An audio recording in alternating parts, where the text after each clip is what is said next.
People respect people who respect themselves. I'm proud to say that I live in the state of Pennsylvania under the leadership of Governor Shapiro, who is possibly the proudest Jewish statesman currently. And you can hear it all in this beautiful interview. The reason I am in public service, and it's fitting that my dad is here tonight, is because of my family and because of my faith. Both draw me to service.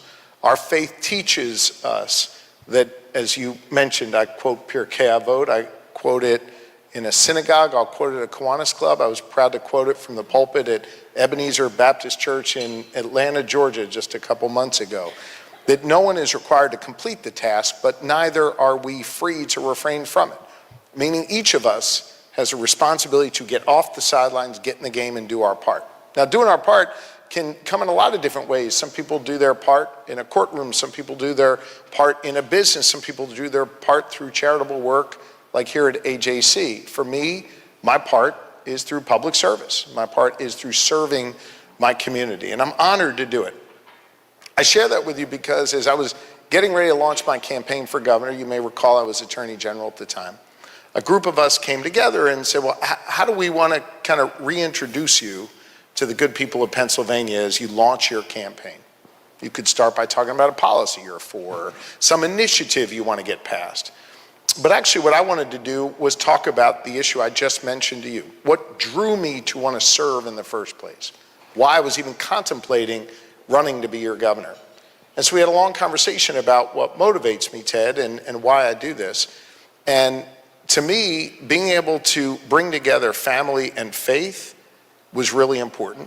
And the best way to show that is by doing what I do every single Friday night since I was a kid, and what we continue to do, and that is having Shabbat dinner with my family. And so the first ad in my campaign was all of us sitting around the Shabbat dinner table. Now, fun fact for all of you, I think we filmed it like on a Tuesday, so it really wasn't Shabbat. My kids remind me of that. But we did have everything on the table. And what was so interesting about it was after the ad started running, and I would show up in communities where there aren't a lot of Jews, if any Jews in Pennsylvania, folks would grab me and say, hey, I saw your ad. That was great. I want to tell you what Sunday lunch is like after I get home from church. I want to tell you what Christmas dinner is like in our family. I want you to know what we experience when we leave our place of worship. And in a lot of ways, it actually brought me closer together with the community. And we were able to see one another in a deeper way. I think faith has allowed me to get into living rooms and conversations and communities in a much deeper way than perhaps I ever could before.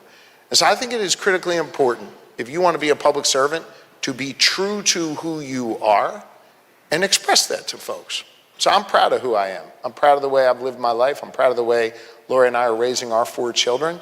And I appreciate the fact that the good people of Pennsylvania acknowledge that and open themselves up and share that back with me as I go out serving them as their governor. Do you think, it's interesting, the importance of Shabbat dinner, part of it obviously is your Judaism, but it also is anchoring for your family to have, and for everyone that you interact with to know that on Friday nights, that's the time for your family. Yeah. There's something there in a time of really polarizing politics and fragmentation of society. There's something there that we should learn from, right? Well, I just think making sure you're committed to family, you're committed to yourself at some key moments each day, each week is really important. Lori and I live crazy lives right now, running all over the place. I'm not complaining. I asked for this and I love what I do. I hope you can tell the joy that I have every day in serving you as your governor. And no matter where we are during the week, we always know Friday night we're going to be together. We always know that it's going to be a moment where we can be with the kids and have conversations with them.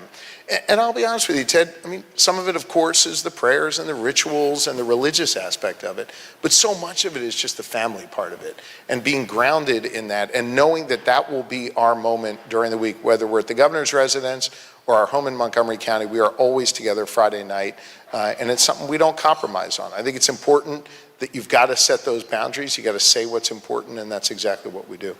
When there is messaging sent, whether from faculty or from student groups or from other places on campus that say you are not welcome in this group or frankly in this classroom simply because you are a Zionist, simply because you believe in the modern state of Israel, that also can't be acceptable because of what it says to the message that it sends to students and how it puts people at risk. Yeah, without question.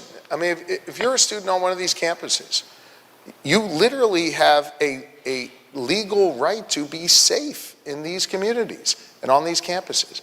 And university leaders have to remember that. I gotta tell you, these students, they're scared.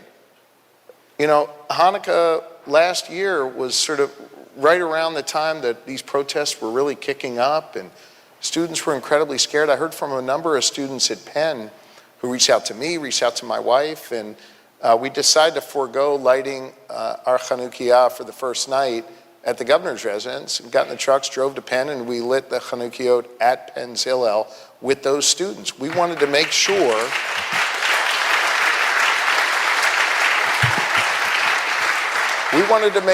that they knew their governor, their first lady had their backs, and that they were going to be safe on campus, and that we were going to make sure that university leaders ensured their safety and their well-being on campus. The governor is serving as a beautiful example to every one of us. And I speak to Jews in saying that we have to follow his example and even outdo him. And he'd be proud if we did. And that is, he announces, and this is how he launched his campaign, that's showing a Shabbos dinner, that he has a Shabbos dinner every Friday night. Do you have a Shabbos dinner every Friday night? You can. And you can fix it into your schedule as much as he does. I think the governor's schedule is probably, I can't say definitely, but most likely busier than yours. And yet he takes that time that's fixed into his week, and it can be fixed into yours as well. And this is only one example of standing as a proud Jew. The worst thing a Jew can do in the face of anti-Semitism is retreat and hide. That is actually what weakens the Jewish people and what gets haters to hate more.